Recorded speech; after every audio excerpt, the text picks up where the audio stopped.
бүхэнд энэ өдрийн мэндийг хүргэе.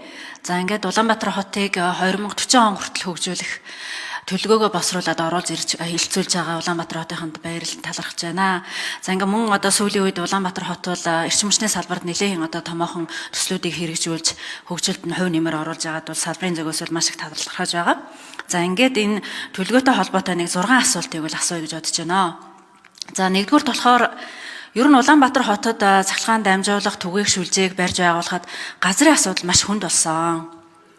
Бид нар хэдхэн жилийн өмнө одоо их тойрог 110 кВт-ийн шугамыг барьж байгуулахад бараг 10 жилийг зарцуулж ээж битүүрүүлж ийсэн.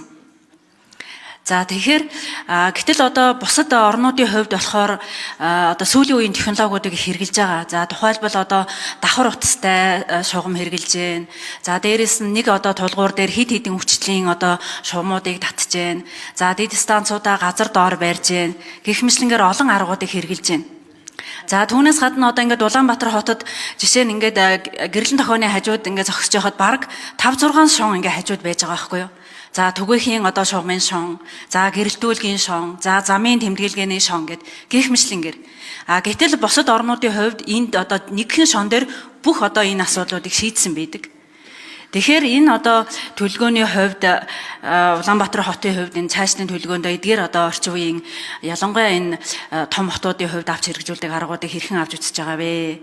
За 2 дугаар асуулт нь энэ асуудлыг би их ярьж байгаа Улаанбаатар хотод одоо цахилгаанаас үүдэлтэй гал төмөр маш их гарч байгаа. Зөвхөн л одоо хэдхэн жилийн өмнө хүүхэд одоо эмийн сан руу орох гэж байгаа бол бариулаас нь бариул нас орж байгаа.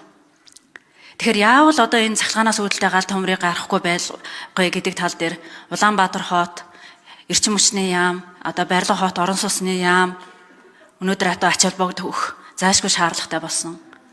За барилгын дотор цахилгаан хангамжийн одоо зураг төсөлгийн хувьд нөгөө л одоо дээр үеийнхээ Оросоос хуулсан стандарт ашигладаг. Ерөөсөө шинжилдэггүй, ач холбогдол өгдөггүй. Хамгийн гол нь стандарт гэдэг нь цаанаа нарийн онол байдаг. Гэтэл тэр онолоор хүмүүсийнхаа тархийг цэнэглэхгүй бол өнөөдөр тэр стандарт бодит амьдрал дээр хэрэглэгдэхгүй. Тэгэхээр энэ чиглэлд одоо ямар ажлуудыг хийхээр төлөвлөж байгаа вэ? Яавал энэ одоо гал төмрийг байхгүй болгох вэ? За 3 дугаар асуудал болохоор ерөөсөө зөв хөгжлийн үндэс бол стандарт бас дахин стандарт. Өнөөдөр хөрөнгө оруулалт өргөө болж байгаа, чанаргүй болж байгаа гол асуудал бол бид нар стандартаа ач холбогдол өгдөггүй.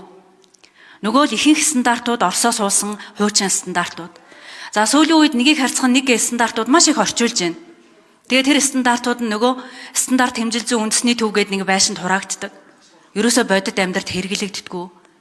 Яагтвэл бас л адилхан стандарт маань нарийн онол байдаг. Тэр стандартаар хүмүүсийнхаа тархийг цэнгэлдэггүй.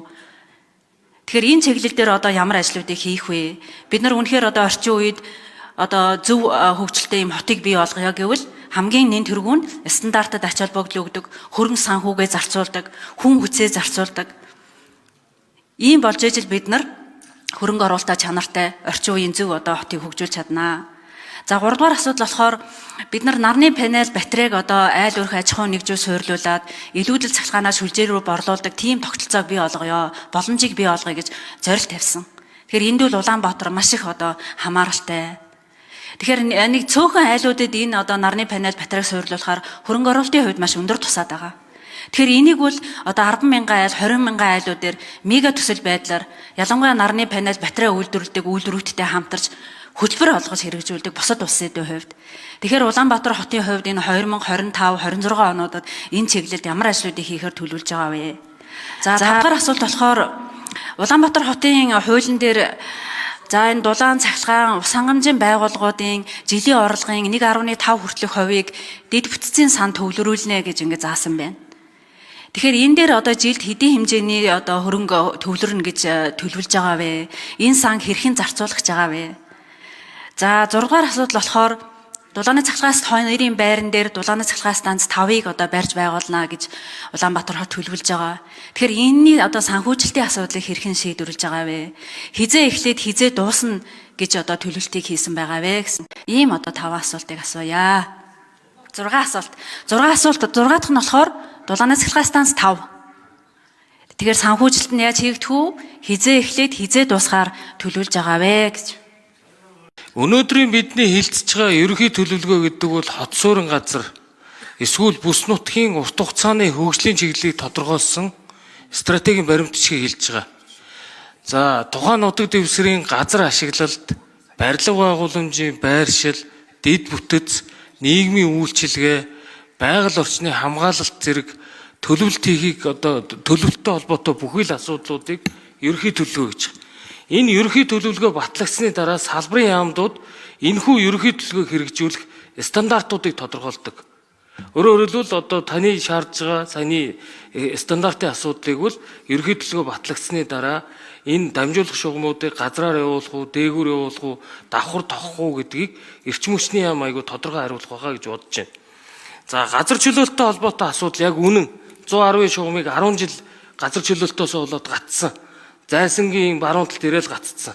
Тэгэхээр бид нар өнгөрсөн жил хуулинд өөрчлөлт оруулад энэ гэр ороолыг орон сууцжуулах, барилгажуулах хуулийн дээр тухайн тараас төрсэн айлуудын 70% дэмжсэн тохиолдолд газрыг дэд үтсийн энэ төсөл хөтөлбөр зам тавихын тулд албатан чөлөөлөх зохицуултыг бид нар анх удаа оруулсан. Тийм учраас сэлбийн энэ газар чөлөөлт энэ төрөл ийм өндөр хувьтай явж байгаа гэж хэлж болно.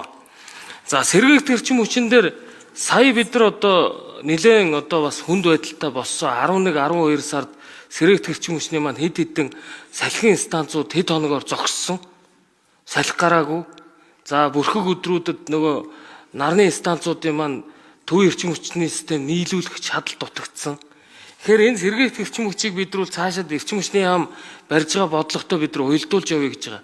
Энэ заавал батрын хураагууртаа хамттан шийдчихэж төв эрчим хүчний оргил ачааллын үед гинтийн ийм огцом ачааг ТЭЦ 4-3-таа үүрүүлэхгүй байх үүднээс заавал хосолж явъя гэд. Тэгээ сая Улаанбаатарт өнгөрсөн энэ өвлийн улиралд үндсэндээ 200 мегаваттаар төв эрчим хүчний системийн оргил ачааллыг дэмжих ийм хөрөнгө оруулалт хийсэн энэ амжилттай болсон. За энэ жил бид нар сэргээгт эрчим хүчин дээр ямар бодлого барьж байгаа вэ гэвэл энэ саяны өнөөдрийн Хүннүү гэдэг хотыг эрчим хүчийг ер нь 100% цэвэр эрчим хүчээр хангая гэдэг ийм тендер сонгож шалруулалтыг зарлагаар ажиллаж байгаа. За дээр нь бид нар геотерма буюу дулаан хангамж дээр газрын гүний дулааны хайгуулыг Хүннүү хот дээр бид нар бас эхлүүлэхээр ингэж явж байгаа. Ингэж чадах юм бол Хүннүү хот цэвэр эрчим хүчний хот болно гэж байгаа. 5 дугаар цахилгаан станц дээр бид нар аль болох урьдчилгаа төлбөргүйгээр төр хувийн хвшлэлээр био өвтийн нөхцлөөр явах юм хилцээрүүдийг эхлүүлээд явж байгаа гэдгийг танд товчхондоо хэлье.